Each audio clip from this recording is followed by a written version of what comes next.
So in this video we're going to be taking a peek at how to play with the cosine rule, which is this triumphant looking guy down here. A squared equals b squared plus c squared minus 2bc cos of a. So if you've come here from the sine rule video, there is going to be a tiny bit of overlap here at the start. If not, really good idea to go back and check out the sine rule video, because really this is his big evil older brother. So we use the cosine rule and the sine rule to find missing lengths or angles inside any non-right angled triangle. So we cannot play the sine or cosine rule inside of right angled triangles, but we can play with them inside any non-right angled triangle. Now if you're not a fan of memorising formulae, it might be a good idea to check out my videos on how you can actually derive these two formulae. They both come from using Soccer. So if you're interested in that at all, be sure to check out those two videos. Okay, so when we're dealing with our non-right angle triangles, it's really important how we label them. Now it doesn't matter at all which angle we choose to call A, or which angle we choose to call B, or even which angle we choose to call C. What is really important is that once we have labelled our angles, so once we've labelled our angle A, the side opposite has to be side A. That is really important. Now when we're playing with the cosine rule, we are actually going to be a little bit cheeky with our labelling, and we'll see how in a bit. So the other really important thing is that angles are in uppercase, and the side lengths are always in lowercase. So again, really important that we label angles and side lengths opposite to each other. Okay, so there are two forms of the cosine rule. As with the sine rule, there's one really that we would ideally use to find side lengths, which is this guy here. And we would also really want to, before we start putting numbers in, if we're looking for angles, we would want to turn him into the second form, which makes it easier to find angles faster. So the cosine rule is indeed a squared is equal to b squared plus c squared minus 2bc cos of a. So that's the form that we use to find side lengths. Let's take a peek at the form we use to find angles. So this guy here is the form that we would use to find angles. It's probably a lot harder to try and memorise this guy than the one before, so I would always recommend having the previous form as the one that you try to remember. And then I'm going to show you now how we manipulate it to get this second form. Okay, so if we start off with it in the form a squared equals b squared plus c squared minus 2bc cos of a, how do we turn it into this form at the bottom?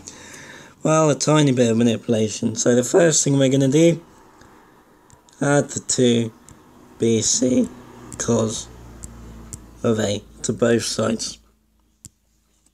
So that will give us 2bc cos of a plus a squared equals b squared plus c squared. And we want to get the cos of a on its own, so we don't want that a squared there. So let's take him away on both sides. That will leave us with 2bc cos of a is equal to b squared plus c squared minus a squared. And then our final step there, we don't want that 2bc attached to our cos term, so we divide through by 2bc, and that gets us to this form at the bottom. Job's a good one. So again, just to reiterate, we use the top form to find side lengths, we use the bottom form to find angles. Again, it doesn't really matter, you could use the top form without rejigging it from the get-go. You could still reduce it down to getting cos of a on its own after you put the numbers in. It's just nicer if we can do it all in one go, I think. Okay, so while we're here as well, I should say, the rule is completely interchangeable. So say that you've got a triangle, and you're being asked to find side B. Then the rule is completely interchangeable. We could use b squared equals a squared plus c squared minus 2ac cos of b. The same if we were asked to work out c. C squared is equal to a squared plus b squared minus 2ab cos c. Don't worry about these two bottom different forms though, because what we're going to do, we are going to be cheeky with the way that we label our triangles. If we're not given a triangle to us labelled in the way that we want it to be, then we're going to stick our own labels on there, and we're perfectly allowed to do that. Okay, so well, how do we know when to use the cosine rule? So we use the sine rule if and only if we have a matching pair of side and angle. So if we're in that situation, we can use the sine rule. Generally we'll be happier because the sine rule is a lot friendlier. If we don't have that luxury, then we probably gonna have to use the cosine rule. So we can use the cosine rule to do two things. So if we know the length of all three sides, we can work out the size of any angle inside of the triangle. Or if we know two side lengths and the angle between those two sides, then we can work out the third length of the triangle. So without further ado, let's get cracking. Okay guys, we're going to run through 4 examples. The first 2 are going to be on finding a missing length, and then the second 2 are going to be on finding a missing angle. So here then, we want to find the length of this side x. So remember when I said we're going to be cheeky with how we label the triangles? Always, always, always, always label the side that you're looking for, little a. And then we will always be using the a squared form of the cosine rule. So we don't need to fuss about using the other forms. So if that's little a, that makes this angle up here big A. And then it doesn't matter at all, not even a tiny little bit, which of the other two we call B and C. So I'll call that side B and that side C. Okay, now it's just a case of plonking our numbers into a formula. So we know then that a squared is equal to b squared, so 5 squared, plus c squared, 6 squared, minus 2bc cos of a. So minus 2 times 5 times 6 times cos of 25. Okay, now even after that, you could smash that straight into your calculator. Your calculator can do all of that for you.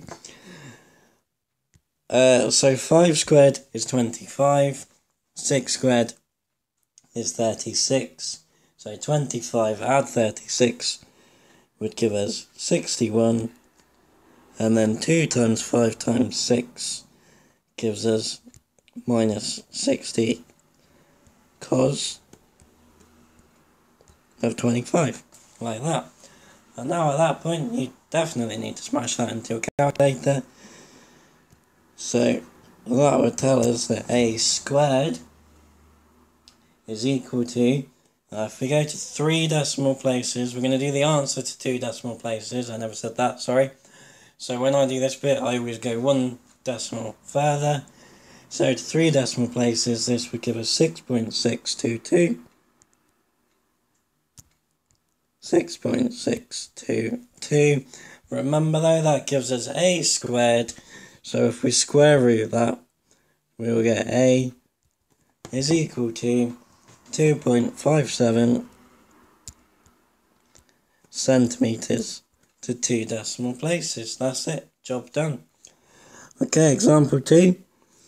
So again, we want to find this missing side x. And again, we're going to be cheeky.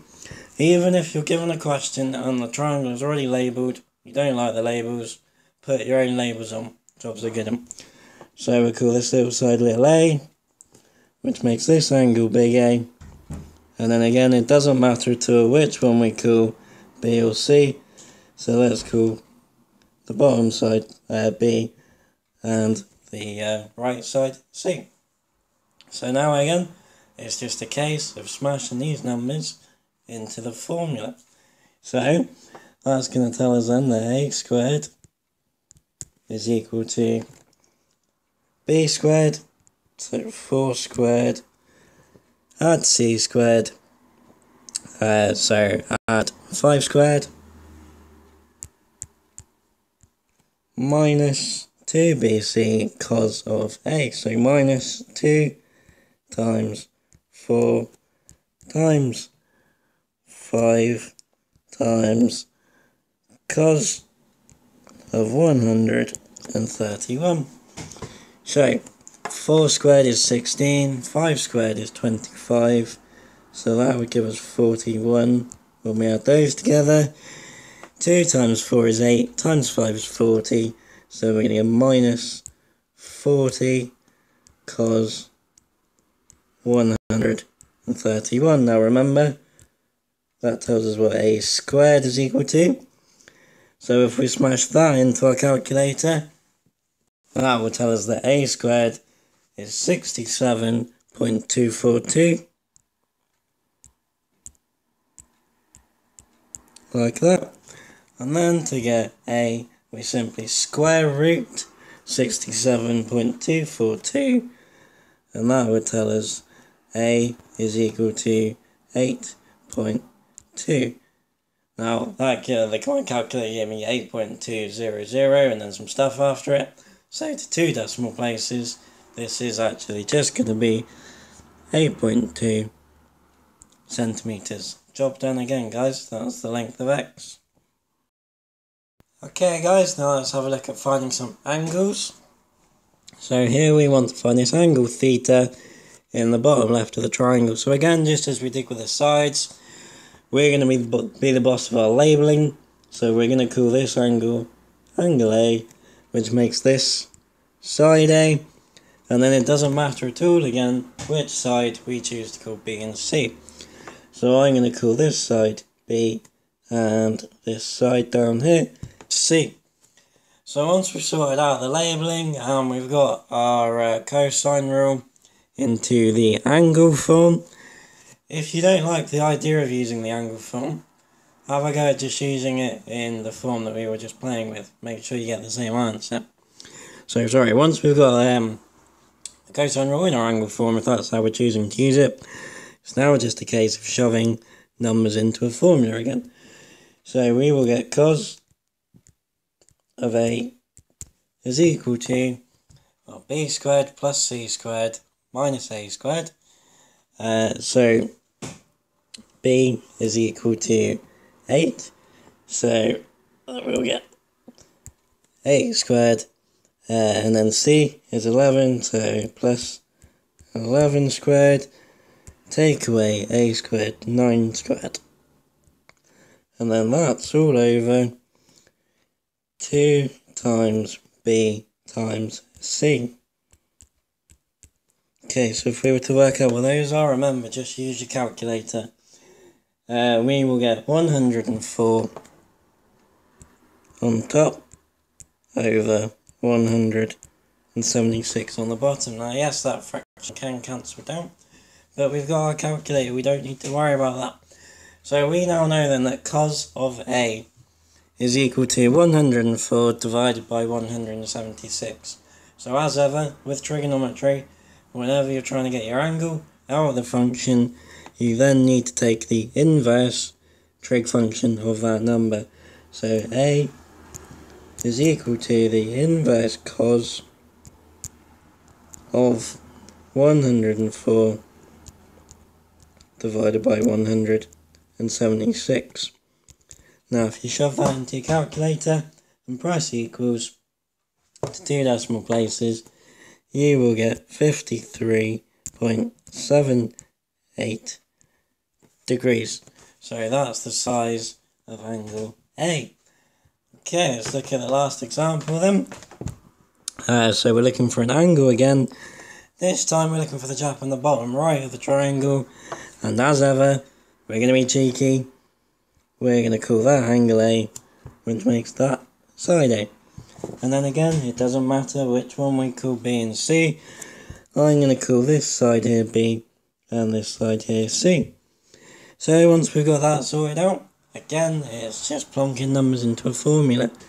So we'll get cos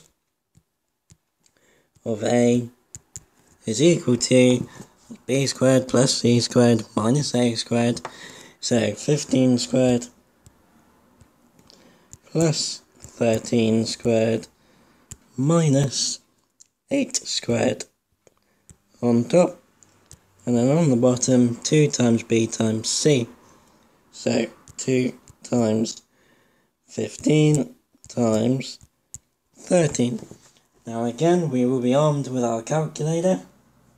So shove all of that in, and we will get 330 over 390. Again, that can be simplified down if you want to do. We really don't need to though, because we're about to put it back into the calculator.